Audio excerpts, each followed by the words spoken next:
Karya terbaru dari sutradara berbakat. Cerita dimulai dari pemakaman ayah angkat gadis itu. Kedatangan tak diundang seseorang. Merubah nasib gadis itu secara total. Ayo makan di restoran saya. Benar. Dia hanyalah seorang pemilik restoran. Tapi restoran mana yang akan mempekerjakan begitu banyak pengawal?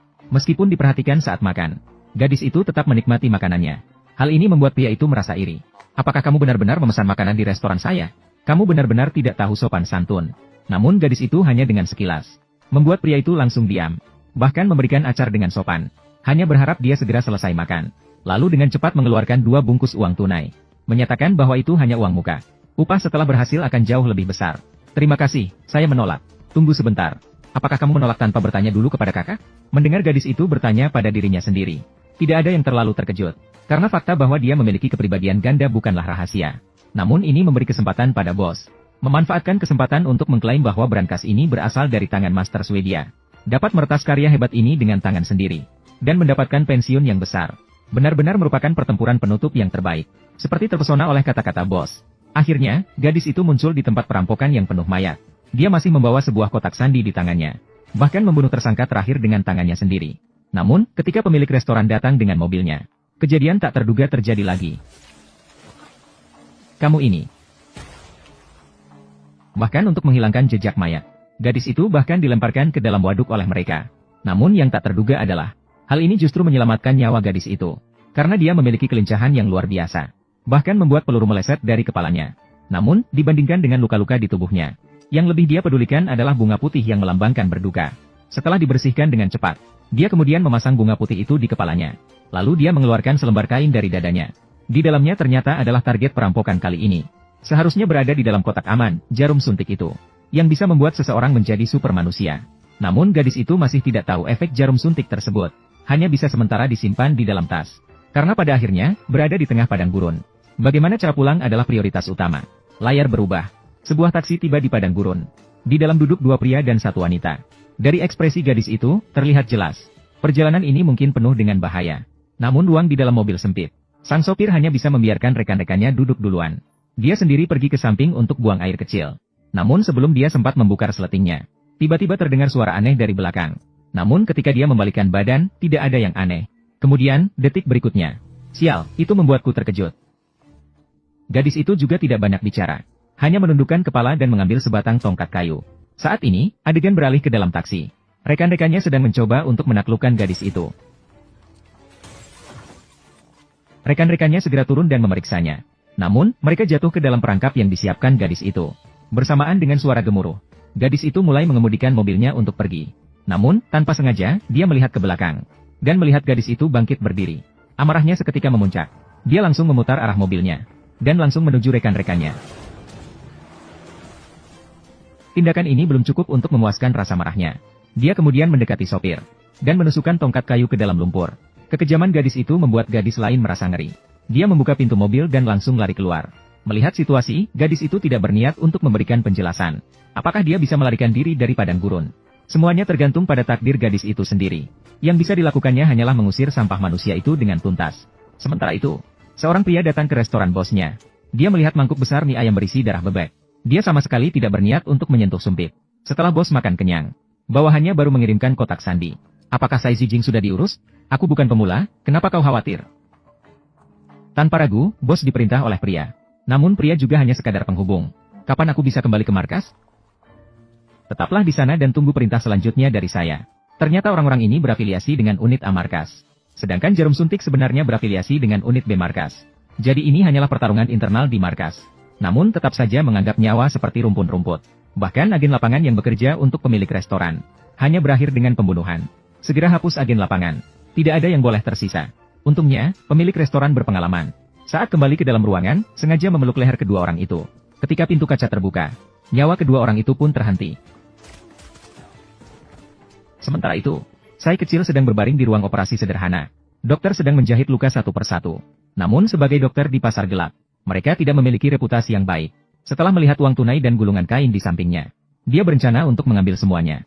Namun ketika dia melihat benda di dalam suntikan dengan jelas, dia segera menebak bahwa itu milik lembaga intelijen negara. Untuk mendapatkan hadiah, dia langsung menelepon orang yang dikenalnya, mengungkapkan bahwa Xiao Chai masih hidup, dan beritanya ada di tanganku. Tidak lama setelah setengah jam, mendadak terdengar suara ketukan pintu dari luar.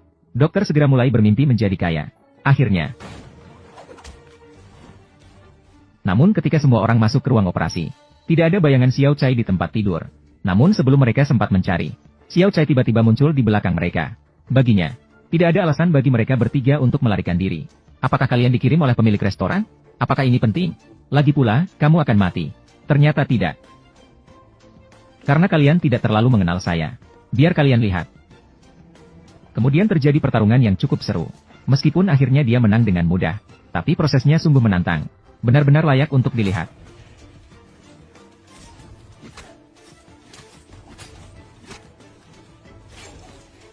Sebagai seorang gadis, setelah menyelesaikan semua masalah, hal pertama yang dilakukan adalah membersihkan noda. Namun saat meminjam pakaian, dua kepribadiannya kembali bertentangan. Pakaian apa ini? Boleh pakai apa saja. Tidak ada pakaian gadis di sini. Meskipun pilihannya membuat Xiao Chai sangat tidak puas, namun ini menjadi pakaian terakhirnya sebagai manusia. Karena sekarang dia akan membalas dendam kepada pemilik restoran. Jadi setelah meminjam truk, dia menghadapi hambatan terbesar dalam perjalanannya. Oldlin, si pembunuh bermedali emas. Gel rambut hari ini terlalu banyak. Kali ini dia datang ke rumah seorang penduduk pegunungan. Konon, pemilik rumah itu sedang menebang kayu di gunung. Tanpa sengaja bertemu dengan monster bertiga tangan. Namun saat dia hampir jadi korban, matahari terbit tepat pada waktunya. Akibatnya, tubuh monster mulai terbakar. Akhirnya ia meledak dan mati. Namun cairan tetesan merayap ke mata tuan rumah. Jadi saat ini dia terbaring di tempat tidur dengan napas terakhir. Istrinya sangat putus asa tentang hal ini. Karena dihadapkan pada pertanyaan dokter. Suaminya terus mengatakan itu ulah monster. Menakutkan penduduk desa hingga kebanyakan pindah dari desa gunung. Tuan, apakah yang Anda lihat ini? Respon tuan rumah. Memastikan bahwa pihak tersebut adalah target. Maka dia segera mengambil topi. Kemudian mengarahkan senjata ke istri tuan rumah. Seolah menyadari bahaya, materi hitam itu mencoba melarikan diri. Namun ditembak mundur oleh Laolin. Kemudian menembak 3 kali ke arah mata. Barulah monster itu benar-benar dihabisi. Akhirnya membakar mayatnya. Tugas kali ini baru selesai. Namun sebelum dia bisa memulai mobilnya, tiba-tiba menerima tugas baru. Di atasnya, pemilik restoran. Dan gadis kecil Xiao Chai. Sisi lain, Xiao Chai datang ke restoran bos. Sebelum turun dari mobil, dia bahkan mengambil sebuah peniti. Namun yang membuatnya tidak pernah terbayangkan adalah, restoran sama sekali tidak terkunci. Di dalamnya juga sudah tidak ada siapa-siapa.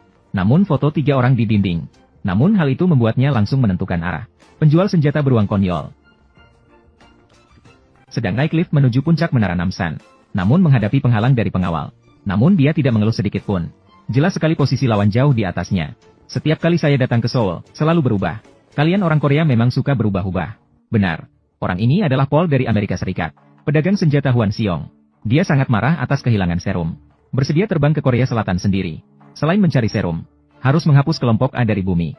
Tahukah kamu apa yang paling tidak bisa aku toleransi? Dia adalah orang yang tidak berbakat dan serakah. Xiao Chai tiba di restoran bos. Di hadapan penghinaan yang begitu berlebihan. Tapi kakek itu tidak mengeluh sedikit pun. Harus diketahui di Korea. Dia juga dianggap sebagai seseorang yang di atas segalanya di Korea. Namun saat ini sungguh membuat orang merasa sedih. Tapi berbeda dengan perilaku merayuannya. Xiao Chai tiba di wilayah Hwan Xiong dengan mobilnya. Dia membeli 3 botol minuman dari mesin penjual otomatis terlebih dahulu. Selain minum 1 botol sendiri, 2 botol lainnya dia bungkus di dalam jaketnya. Lalu dia langsung mengetuk pintu. Namun terbangun di tengah malam. Siapapun pasti tidak akan mood bagus. Jadi ketika melihat pengunjung adalah seorang gadis, orang asing langsung bicara kasar. Langsung pergi jauh dari sini. Hei, orang asing. Setelah ditolak, Xiao Chai belum selesai. Baru setelah melihat wajah asingnya yang asli, dia berhenti sejenak. Ingatlah untuk lebih sopan kepada gadis-gadis lain di masa depan, paham, bodoh besar. Sebenarnya ini juga tidak bisa disalahkan pada orang asing. Karena tubuhnya terlalu kecil. Bahkan orang asing di sekitar Hwan Xiong. Ketika melihatnya, saya juga mengira itu adalah pesanan ekstra. Hanya si beruang bodoh yang ketakutan dan langsung mengambil senjata. Jangan bergerak. Kamu tebak siapa yang lebih cepat. Pasti kamu. Jelas sekali si beruang bodoh tahu betapa hebatnya si kecil Chai.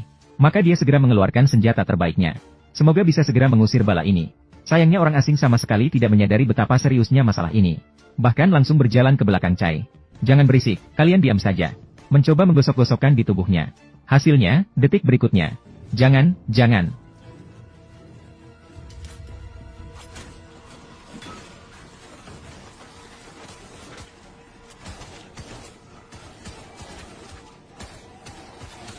Suara tembakan hanya berlangsung setengah menit. Seluruh markas langsung dihancurkan. Hanya si beruang bodoh yang masih terengah-engah. Karena Chai masih perlu menanyakan keberadaan pemilik restorannya. Dan si beruang bodoh juga sangat cerdik. Segera mengaku bahwa rumah asli pemilik berada di Busan. Dia seharusnya bersembunyi di sana.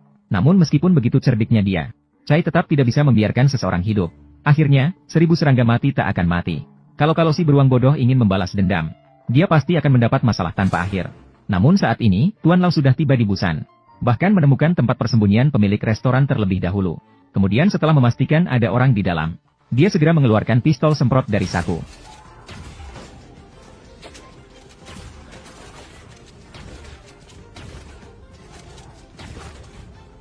Seluruh proses berjalan lancar. Hanya meninggalkan satu orang hidup untuk diinterogasi tentang keberadaan pemilik restoran. Namun pria itu salah menilai situasi. Berharap bisa bertukar informasi untuk menyelamatkan hidupnya. Akhirnya, satu mata memang tidak bisa melihat situasi dengan jelas. Sementara itu, Xiao Chai juga tiba di sini. Bahkan bertemu langsung dengan Tuan Lau begitu masuk pintu. Kemudian setelah mereka melewati satu sama lain, keduanya tanpa disengaja berhenti. Tuan Lau merasa Xiao Chai seperti target yang ditugaskan. Sedangkan Xiao Chai mencium bau kencang mesiu. Namun saat Tuan Lau hendak mengambil sesuatu dari tasnya, Xiao Chai tiba-tiba memiliki ide cemerlang. Permisi. Tidak perlu. Saya tidak tertarik mendengar cerita aneh dan tak masuk akal. Mungkin O bisa membantu Anda menemukan ketenangan batin. Sangat disayangkan. Jelas-jelas dia tidak ingin mencari masalah. Jadi pura-pura salah mengira dia seperti seorang imam. Seolah-olah berhasil menghindari konflik untuk sementara waktu. Namun setelah Laulin memperbesar foto tersebut, dia menemukan bahwa lawan itu memang menjadi target berikutnya. Maka dia memutuskan untuk menunggu di bawah dengan sabar.